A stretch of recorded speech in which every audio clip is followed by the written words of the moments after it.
views expressed on this program are those of the hosts, guests, and callers, and are not necessarily those of this station, its management, or other advertisers. You're listening to Transformation Talk Radio.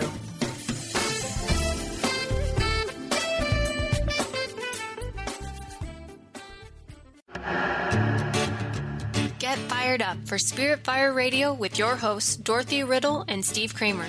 Get ready to shine the light on universal spiritual principles and uncover ways that ageless wisdom can guide you in cultivating consciousness in these modern times.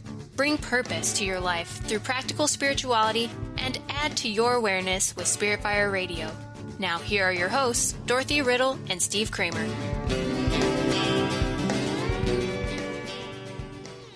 Hello, and welcome to Spirit Fire Radio. It's so great to be kicking off another season. We're happy that you, the listeners, are joining in on the conversation. And just to let you know what's really exciting about this second season, it's a little bit different. This season is a collaboration. Spirit Fire has joined forces with the School for Esoteric Studies. So together, we're going to bring you a new show every single Wednesday. And you might recognize the name of my co-host, Dr. Dorothy Riddle, as we've had so many juicy, enlightening conversations on past episodes of Spirit Fire Radio. So I'm so glad she's here. Dorothy serves as the chairperson for the board of directors for the School for Esoteric Studies. So she's going to be their ambassador of sorts for this radio show. She's an award-winning author, an activist for social change, a psychologist. And, well, I'm just simply humbled and grateful that we're going to be working together. So, Dorothy, welcome. Thanks, Steve. I'm very excited about this season and delighted that we're doing this as a collaboration. Me too. It's going to be great. The School for Esoteric Studies is just such a wonderful organization, so amazing at taking complex ideas and making them simple and taking the sort of hidden and making them apparent, bringing them out so we can all use them. So it's such a treat. I'm so glad we're collaborating. And, we're going to talk about spiritual principles and the ways that you can apply them in your everyday life. It's very similar to what we did on the first season of Spirit Fire Radio, but this time we're going to talk a bit more about the spiritual path and consciousness, what it takes to cultivate consciousness. So each month, we're going to explore a different topic. So we're going to have 4 shows covering a specific spiritual concept or an aspect of consciousness. And we'd love you to participate. So if you, the listener, are really engaged by one of our conversations and a question comes to mind, we'd love you to send it to us. And we're going to take time out.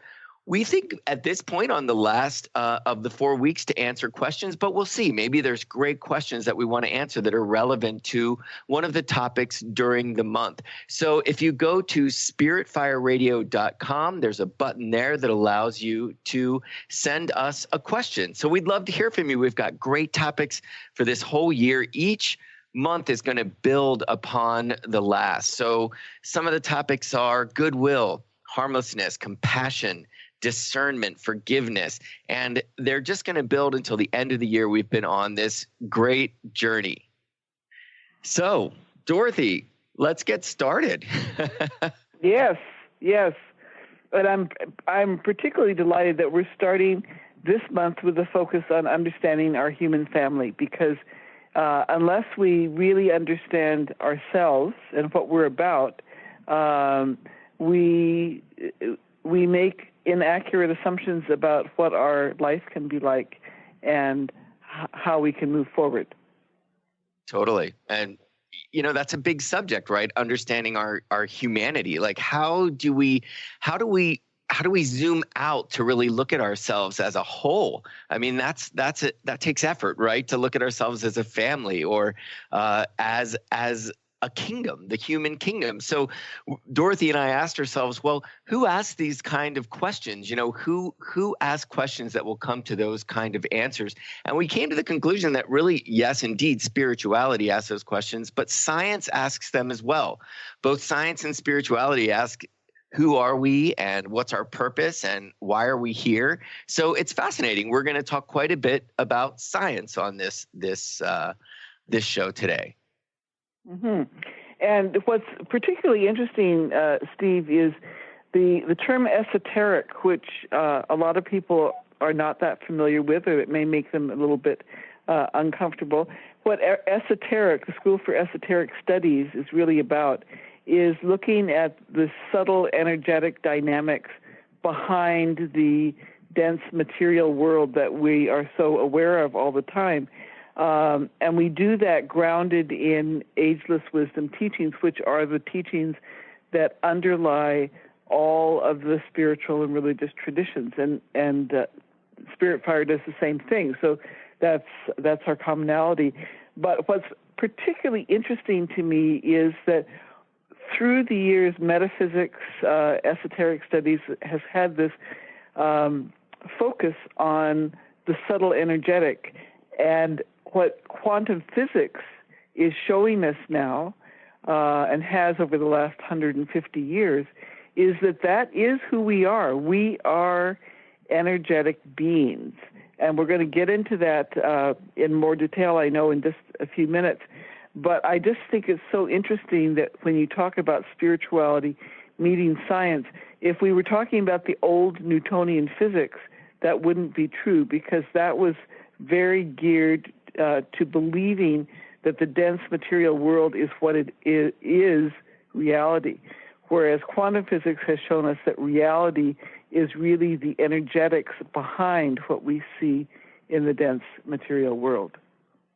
Yeah, we've come really a long way, and it shows that we are evolving, that science is evolving, and what a particularly interesting time right now.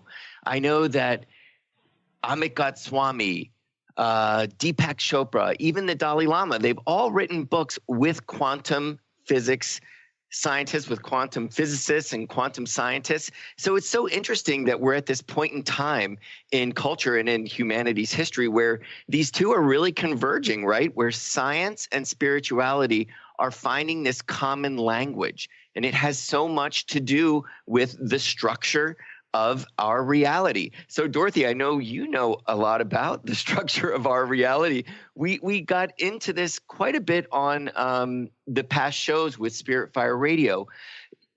To our listeners, Dorothy has written an amazing series of books, and they're called Enough for Us All. So they talk about these principles, these universal principles that govern our reality. And there are 7 of them. So we're going to talk about that. I'd really love to go deep into that for this first show. And Dorothy, do you want to introduce just them by name? I think it would be great for the listeners to hear them because each word holds just this really wonderful energy. Sure. And for our listeners, this is the first book in the series is called Principles of Abundance for the Cosmic Citizen. Cosmic Citizen because we are actually part of this gigantic cosmic energy field. We all are. So in the Principles of Abundance, the 7 principles, which we'll then talk in detail about, are interconnectivity, that we are interconnected energetic waves, participation, that we do create our reality, non-linearity, that our world is not concrete sequential, which is the way we've thought of it, non-duality, this is not a dualistic environment, interdependence, our activities affect and are affected by every other being in the universe, adaptability, that the survival of the fittest is actually the survival of the most adaptable, and then cooperation, that we evolve through networking, not competition. So I'm looking forward to a more detailed discussion of these 7 principles, Steve. For sure. So these are in a way like these are the raw materials that we have to work with, right? I mean, these are the principles that underlie our reality. So once we understand that, we sort of understand how to move within that reality, and we can kind of also understand our potential, right? That's right. That's right. And the most important thing is remembering that we are energetic waves within an energetic environment. Energy, not particles, is our reality. And in fact, if something is only one thing, it is an energy wave. It's not that if it's only one thing, it's a particle. It is an energy wave. Perhaps I could get into the first principle, Steve. What do you think? Well, we're going to go to a break in just a couple minutes. I thought it might be great to sort of just let's mention Einstein, right? Because he really this really was a game changer for humanity. As you mentioned, Newtonian physics. Newtonian basically said Newton said it, if you're going to understand anything, you have to take it apart, right? And so our existence was based on physicality. If you couldn't see it, it wasn't really worth considering. And then Einstein came along and said, everything is made of energy. And he said that energy and mass are related. And not only are they related, but they're totally interchangeable, which basically says that we are energy, that everything around us is energy. And if you just look deep inside and deep inside and deeper and deeper and deeper, you basically get to space.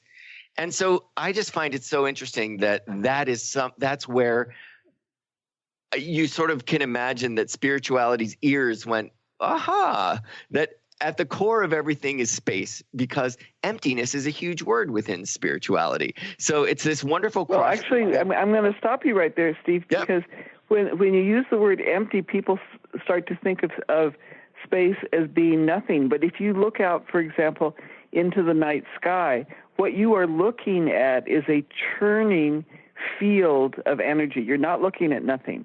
You're looking at energy.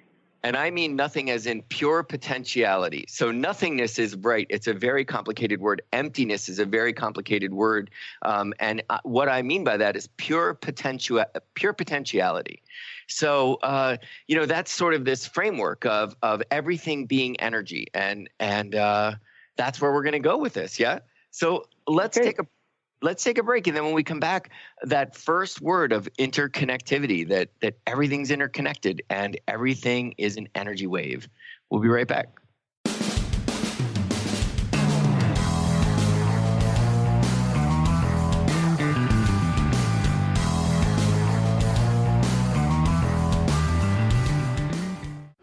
Hi, I'm Steve Kramer of Spirit Fire Radio, and I believe that meditation changes everything.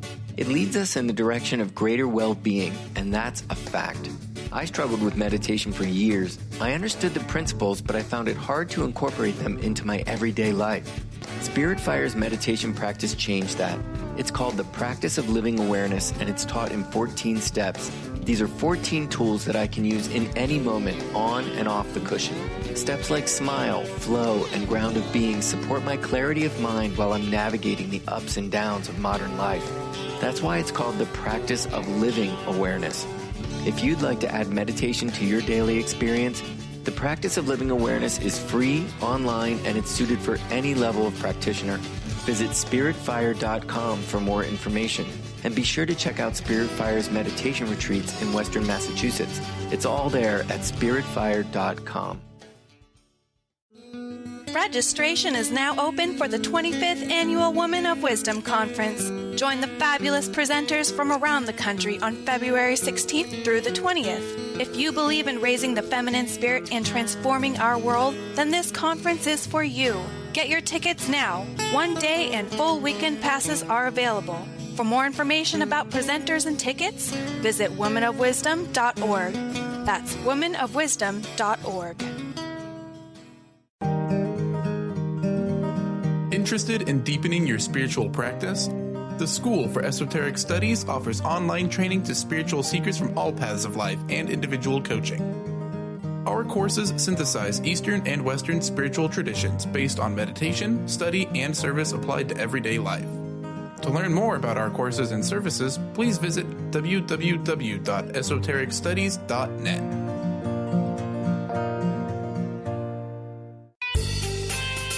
This is Sarah Luce from Small Steps Big Breakthrough Radio.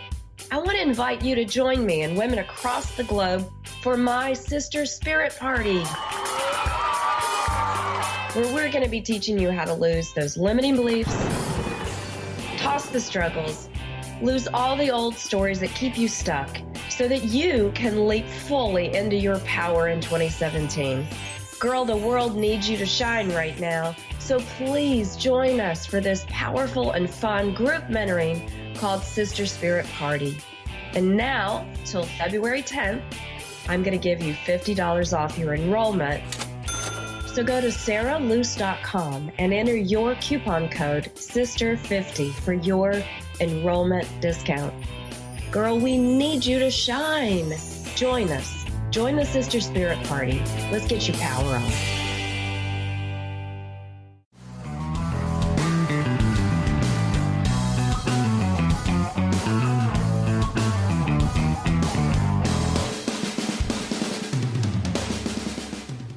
Welcome back to Spirit Fire Radio. Dr. Dorothy Riddle and I are here talking about these principles that underlie our reality, both principles that underlie our reality and principles that govern how we coexist. So we're trying to understand humanity and our place within the universe. So we're going to start with interconnectivity. Dorothy, I'd love to hear your thoughts on this. We're all energy. Yes, Steve, we are all energy, and we all are interconnected energy waves. And while we may not recognize it all the time, whatever we think, not just what we do, but whatever we think affects the environment around us. We'll come back to that in the second principle. But we are these energetic waves that are part of a larger energetic field. So part of what we want to remember is that there is this organization of systems. We have, the easiest thing for us to think about is our bodies. We have all of these individual organs, but it's not the individual organs per se that are important. It's the energetic connections between them that become important. And then we are part of this biosphere, the Earth. The Earth is part of the solar system. The solar system is part of the Milky Way, which is a galaxy, which is part of millions of galaxies that make up our cosmos. And scientists even talk about there being multiple cosmos. So we are within this energetic field, and within this energetic field, we are connected in the term that scientists use is non-local connectedness, entanglement. We are entangled energetically with other beings that are not necessarily in our visual field, that are in other places. And I want to read an excerpt from Brian Schwimm's book, The Hidden Heart of the Cosmos. He's a mathematical cosmologist. And to me, this passage really helps us to see what it is that we're talking about. So the quote goes, "The universe emerges out of all-nourishing abyss, not only 15 billion years ago, but in every moment. Each instant, protons and antiprotons are flashing out of and are as suddenly absorbed back into all-nourishing abyss. All-nourishing abyss, then, is not a thing or a collection of things, nor even, strictly speaking, a physical place, but rather a power that gives birth and that absorbs existence at a thing's annihilation. The foundational reality of the universe is this unseen ocean of potentiality. If all the individual things of the universe were to evaporate, one would be left with an infinity of pure generative power." So, Steve, this speaks to exactly what you were talking about. And Brian Schwimm uses the term all-nourishing abyss to help people not think of empty as in there's nothing at all there. And I'd like to just repeat that last sentence because I think it's so powerful. If all the individual things of the universe were to evaporate, one would be left with an infinity of pure generative power. Wow, yeah, it's beautiful. Quite beautiful. There's magic in there.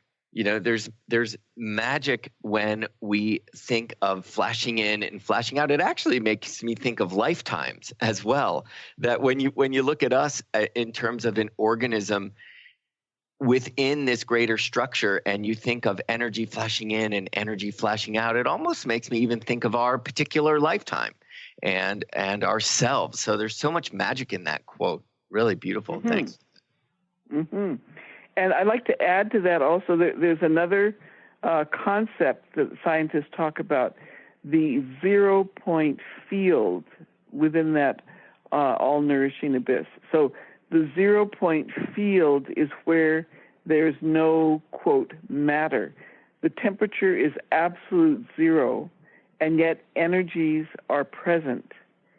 And another scientist has given us this quote: the 0-point field is the constant and enduring memory of the universe.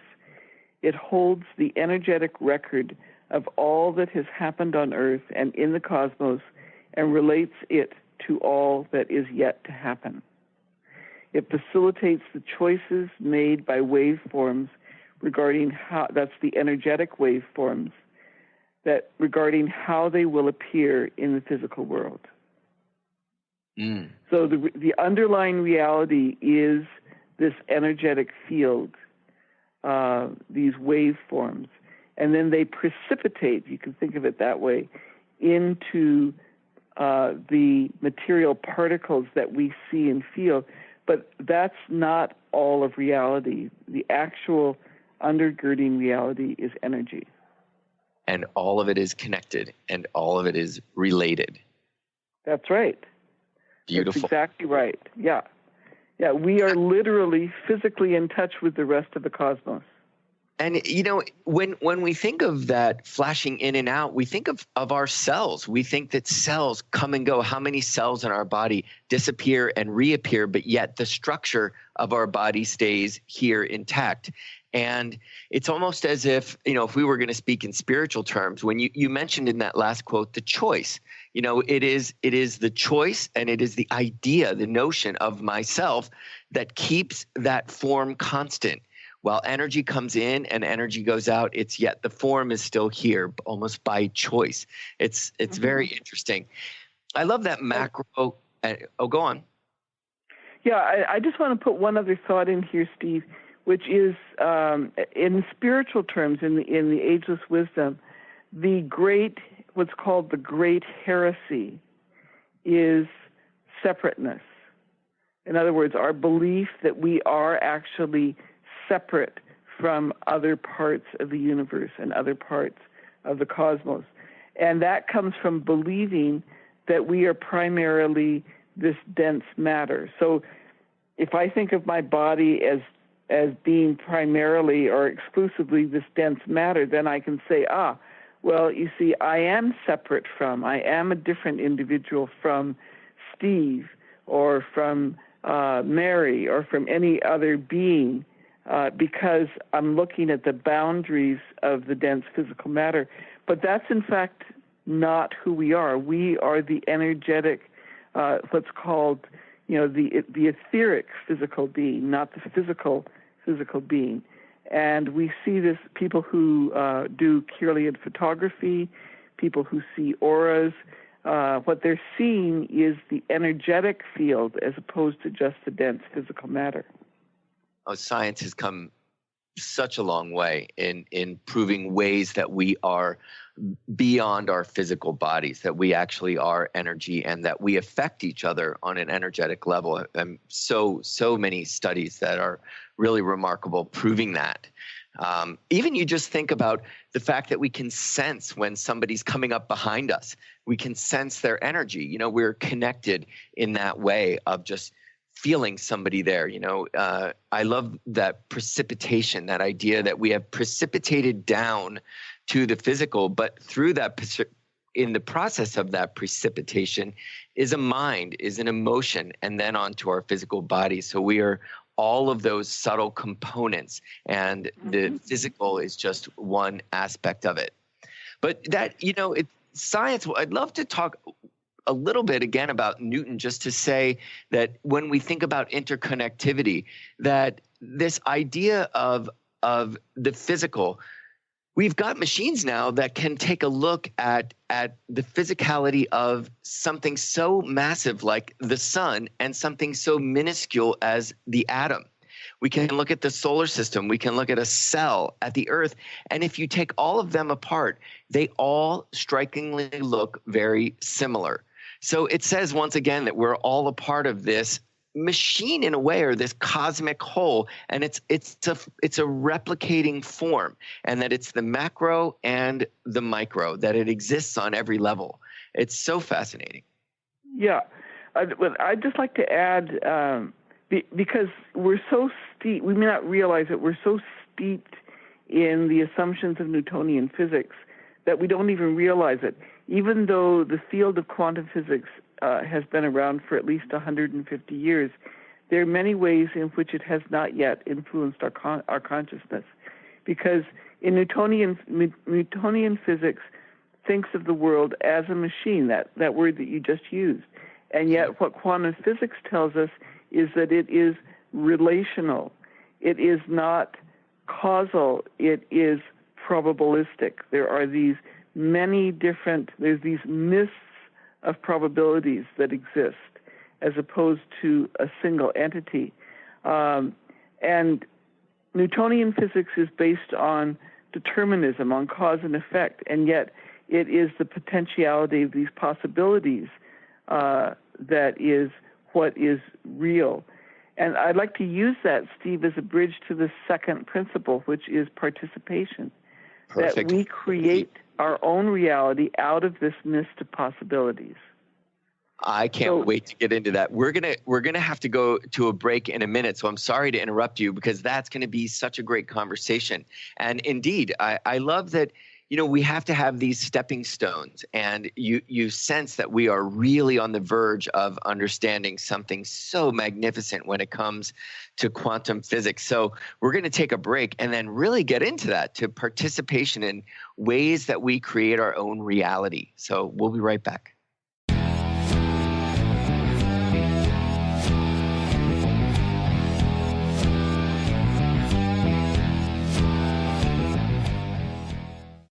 Are you looking for the perfect setting for your next workshop or retreat? At Spirit Fire Meditative Retreat Center, cultivating consciousness is what we do best. Our guests count on us to create an atmosphere that supports serenity and well-being. We lead from the heart and create space for the mind. Freshly prepared meals designed with local and organic ingredients, 95 acres of beautiful woods and pastures, and a facility built with green in mind. This is what you'll find at Spirit Fire. For more information, visit spiritfireretreatcenter.com.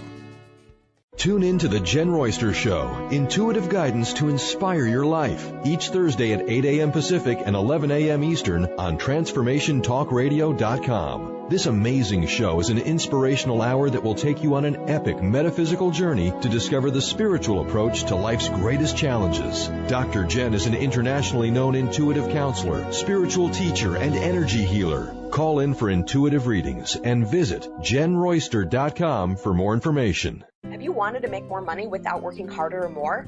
Maybe you've tried new ways to bring in extra income without success. Hi, my name is Deb Acker, and in addition to being the host of Truth Talk Radio, I'm an intuitive life coach and energy healer.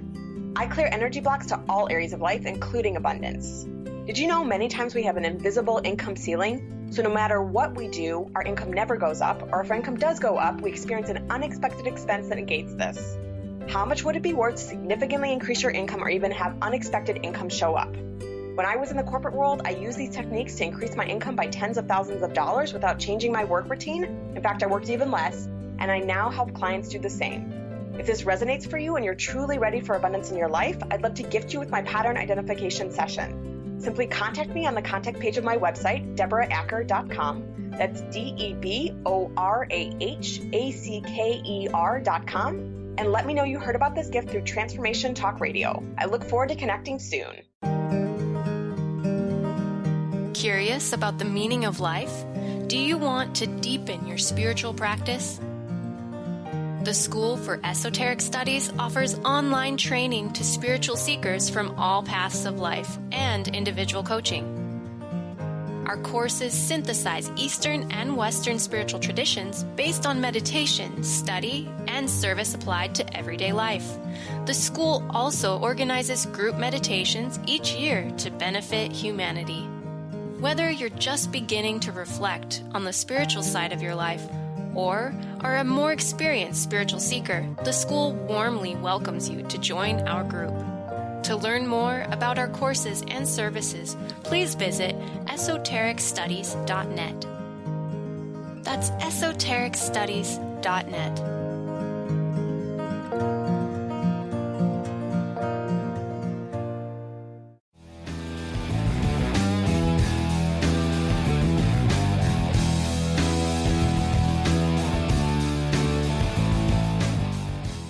Welcome back to Spirit Fire Radio. Just before the break, we were talking about the concept of quantum physics. I have a feeling we could have a year's worth of shows and just be picking your brain, Dorothy, to talk about quantum physics. It's such a fascinating new science, and it is going to inform us so much about our reality the more we know about it. So I'd love for you to talk about participation and the ways, how does participation relate to quantum science?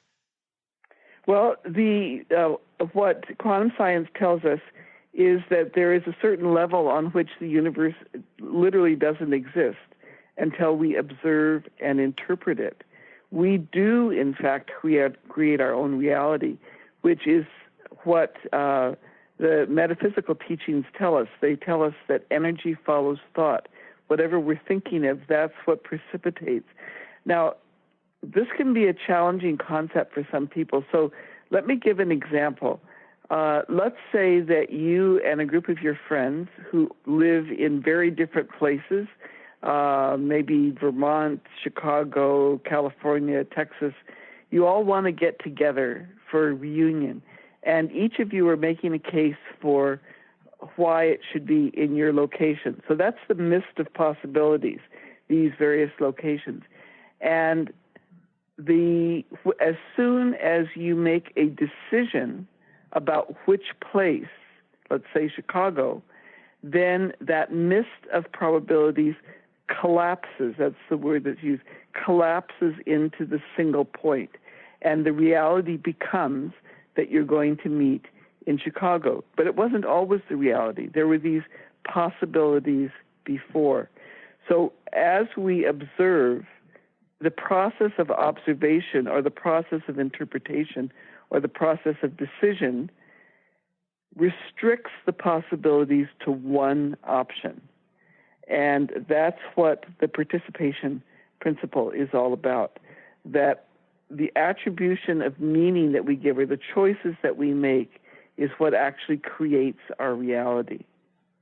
So that actually happens on a very physical level as well. I mean, that happens on the level of observable matter, well, that we couldn't observe, but that very sophisticated scientific machines can observe. So like electrons and photons. I am personally, so I have a sense that throughout this, I'm going to be the humble student, fearlessly asking very simple questions in the face of very complex ideas, and I'm fine with that. But, I'm very interested in quantum mechanics, and I'm slowly wrapping my head around it. And this I know that, so just as Einstein said that if you look inside of an atom, there is nothing but energy, these little vortices of energy that come and go. And we have seen that electrons and photons can be both particle and wave. And we only experience one at a time. And so once there's an observer, it changes the whole paradigm. So what happens from quantum physics is that as soon as an observer walks in the room, as soon as there's an observer in this situation, everything changes. And all that's not being observed then falls away and actually disappears out of existence. Am I putting that in the proper terms? Yep, you are. But Steve, I'd like to we can also put this in everyday interaction terminology. So let's say that I'm talking to somebody Yeah. And I believe that they are hostile to me, and that they are, whatever they do, they want to harm me. So I listen to what they say, and I listen with that filter, and I hear what they say in a very negative way. I could have a conversation with that same person, and if the filter that I bring is that I believe them to be a compassionate person, they may make some mistakes, but their heart is in the right place, I will hear what they say in a very different way. Mm-hmm. And so that's the participation. It's the expectations, the interpretation, the assumptions that I'm bringing to the situation. Yes. And then once you bring truth to it, or once you've pinpointed an idea, or you participate in a very particular way, then all of the other potentialities or probabilities or potential ideas you may have fall away, because you are now observing with this intention or with this idea, correct? That's right. And then we have other situations. For example, most people will be aware of optical illusions. The woman, the profile versus the vase, or there are right. Other examples of optical illusions. So the physical drawing remains the same, but its meaning changes based on how we perceive it. That's another example of participation. Nice. So you can kind of see then that the difference, right, between Newtonian certainties, that we are certain that the world looks like this, and these are the parts of the world, and this is the way they work. But then you add this component of, yes, that is so, but it is constantly changing based on our participation, and that is actually the way reality is formed. Mm-hmm. Yeah. It's by our observation that certain parts will come together and others fall away. And we're learning on a quantum level that the falling away is actually matter disappearing, that it's not just sort of it's actual. That's pretty astounding. Mm-hmm. And we can bring in another concept here which relates to participation, and that's neuroplasticity, which there's a lot of work in this area from different perspectives, neurobiology, neuroeconomics. But the underlying principle is that we can continue to shape who we are. That we are not, again, the Newtonian model would be, we're born, this is the way we are, we have a genetic heritage, we have,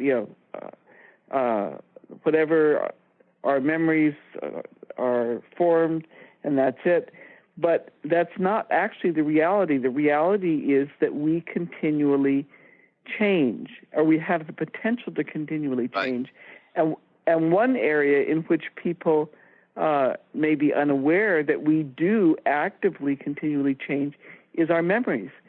We have, from the Newtonian model, many of us have adopted the idea that our memories are kind of like a filing cabinet. You put the memory in, and it's there. It stays, it's static. You pull it back out, and you get it exactly the way it was. Well, anybody that works with witnesses knows that that's not actually the way people's minds operate, because our minds try to help us by snipping away bits of memory that doesn't fit with other perceptions that we've had, by trying to condense things together to be efficient. And it also changes the emotional coloring every time we take out the memory and we tell somebody about it. The way that we describe it, the emotion that we bring to it, subtly changes that memory. So we are actually always undergoing this process of creating through participation. That's so beautifully said. I think of neuroplasticity, it makes me think of epigenetics as well, which is also that move from Newtonian toward a quantum idea that we participate in our form. Because basically, as we wanted to understand who we were, we reduced and reduced and reduced until we got to DNA. And we thought, well, okay, our DNA basically dictates our world, that if my parents had a certain genetic disease, that I'm going to be predisposed to that disease. And now we're learning that that's not true at all, that actually our DNA changes as a result of our environment. Epigenetics say that our DNA isn't exactly going to be, isn't our fate. So once again, we see that the choices we make has a very direct effect on our reality, building our physical reality and our biology, our thoughts, our emotions. It's fascinating. Yeah, and to make it very, very practical, what we put in is what we get back out. And so what that means is if what I put in to my awareness is a constant stream of news about violence and hatred. I watch movies where people are being killed left, right, and center, or other forms of violence are happening. I am going to gradually develop an attitude that the world is very unsafe and that I need to be cautious, I need to be guarded. Whereas if I put in information about compassionate acts, ways in which people are helpful to each other, movies, the happy ending movies about how people relate well to each other, I will develop an attitude towards the world that this is a place where I need to be open to people and I need to be working with people and trying to understand other people. So we affect our own personal reality by the way that we participate in the sense of taking in stimulus. Energy. Stimuli. Yeah, energy following thought. How do we actually build our lives? And we've got that choice. That's up to us. That's the freedom of being a human being, is it not? That's right. We're going to go to a break, and then we're going to come back. And what's next? What's the next topic? We're going to talk about nonlinearity, that our world is not causal. Oh, that's going to be a good one. We're going to take a break, and we'll be right back.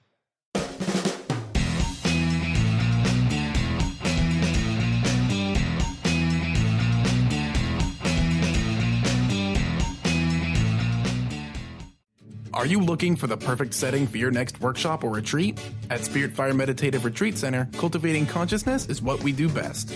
Our guests count on us to create an atmosphere that supports serenity and well-being. We lead from the heart and create space for the mind. Freshly prepared meals designed with local and organic ingredients, 95 acres of beautiful woods and pastures, and a facility built with green in mind. This is what you'll find at Spirit Fire. For more information, visit spiritfireretreatcenter.com.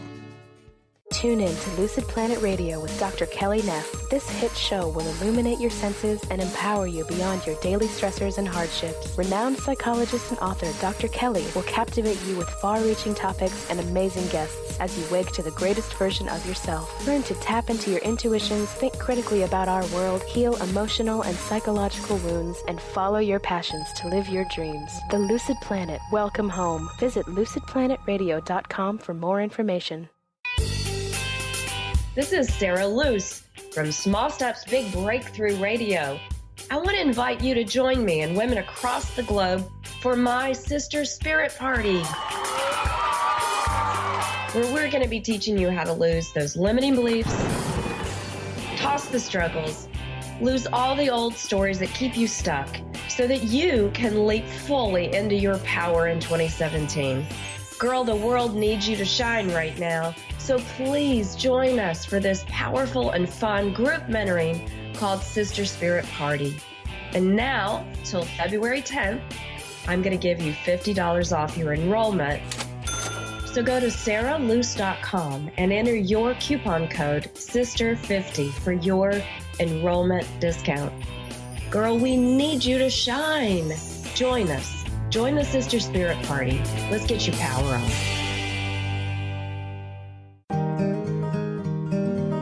Interested in deepening your spiritual practice? The School for Esoteric Studies offers online training to spiritual seekers from all paths of life and individual coaching. Our courses synthesize Eastern and Western spiritual traditions based on meditation, study, and service applied to everyday life. To learn more about our courses and services, please visit www.esotericstudies.net. The Earth is an ever-changing being. Goddess Light Shamanic Healer Bree Gibbs guides us through the ascending worlds, bringing forth knowledge and truth. As a light creator, she is here to provide new information needed at this time in our evolution. Join Bree as she shares messages from guides, spirits, ascended masters, goddesses, and others. Tune in the second and fourth Monday, 11 a.m. Pacific, and Thursdays, 1 p.m. Pacific for Silver Gaia Radio.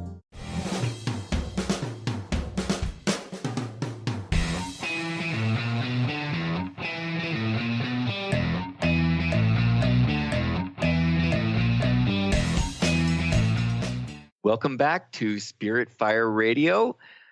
Dr. Dorothy Riddle and I have been talking about the principles that underlie our reality. This month on Spirit Fire Radio, we're talking about our human family, understanding our human family. So we're talking about science. What does science have to say about the structure of our reality that governs our human experience? So far, we've had a really delightful conversation talking about interconnectivity, participation, and now we're going to move on to non-linearity. So what does science have to say about non-linearity? Dorothy? Well, this is a really interesting area. The scientists talk about a space-time continuum. And, the Newtonian model was that time is absolute and that it is sequential, whereas what we know now is that time is relative, and it's not sequential in the way of, going from past to present to future. That's actually a construct that we as humans place on experience just to be able to understand it. But if we think about time as relative, and we think about our own personal experience, I'm sure we can remember times when time seemed to just crawl. We were waiting for something, and it took forever. And then there are other times when it seemed like time went by so quickly, and we wished it would slow down. So we already have that subjective sense of it. But it's also, for example, if you go out at night and you look up in the sky, you're not seeing the present. You think you are, but you're actually seeing the distant past. The stars that you see, that's light traveling towards us over, a long time period. So we are in the middle of this space-time continuum, and there are some very practical ramifications. Any of our listeners that work in healing traditions know that it is possible to go back and heal the past. The past doesn't have to be a static event that forever affects you in a negative way. You can actually go back and change it and heal it so that when you bring up that memory of what happened, you never, ever have the negative feeling associated with it that you had before. Maybe, Steve, I can give just one quick example. Is that okay? Sure, I'm loving it. Go on. Yeah. So I actually grew up primarily in India, and in a context where most of the time I went to a boarding school up in the Himalayan mountains. And when I was young, my father got a very bad case of hepatitis, and he and my mother and my younger brothers and sisters left in order to take him to another hospital. And so I went into boarding when I was 5, and I emotionally separated from my family. I won't go into lots of details, but basically I did not have a positive relationship with my mother from that point on until I was in my late 20s. And I still can recall very clearly this conversation that we had when I realized that at the time that my father was so ill, she was in a bind. In order to get to the hospital, she had to walk for miles through the mountains. And if she went to the hospital to be with her husband, then she was accused of neglecting her children. And if she stayed with her children and didn't make the long trek to the hospital, then she was accused of neglecting her husband. So there she was caught. And I realized that at that point in time, she was younger than I was at the moment that I was sitting with her. And my feeling about what happened in that time shifted entirely. I felt so close to her, and she remained my closest friend until her death. So that to me is an interesting example of being able to go back in time and change one's experience of a particular event. Wow, we can all relate to that, some sort of experience. I mean, that is quite the tremendous experience, but we can all relate to that on some level. And you can sense how that story is related to participation and interconnectivity, in that you had a new awareness about this situation. And as soon as you came to that truth and that new now, all the rest fell away. So you can see how you shaped your reality quite literally. And that time was an aspect there. That's wonderful. It's fascinating. I also see how, we often, if we don't want something to end, I without going into my childhood, that reminds me of time I used to spend with my grandmother, which was so precious to me. She raised me when I was an infant, and I used to count down, when I was going to go back with my family, my nuclear family, and that time would just go so fast. I would start at the day before the day it was going to happen. And you realize that what's happening is my focus was then on the end. It was on what was going to happen at the end of this time, and therefore that which was actually happening now and in between the now and this event was starting to fall away because my only focus was on the end point. And so time actually sped up and brought me to that moment of when I would be leaving. So that all just came to me while you were telling the story as well, as the way that time is affected by what we're focused on in the now. Amazing. Wow. So Dorothy, that's been a whole show, because I want to spend some time at the end here to tell people a bit about our organizations, and let the listeners know that we've only just begun. This is going to be a conversation that's going to continue next week. These 7 principles are really fascinating, and we will come back to them all year. So it's wonderful that we get a really full understanding of them. Interconnectivity, I'm just going to list them because the words are amazing. Interconnectivity, participation, non-linearity. So we've covered those today. We're going to talk about non-duality. That's a big one. And interdependence, adaptability, and cooperation. We're going to try to get those in on the next show. So we certainly hope that you'll join us. But in the last few minutes, Dorothy, why don't you tell the listeners a little bit about the School for Esoteric Studies? There's so much to offer from that organization. So I'd love to hear about it.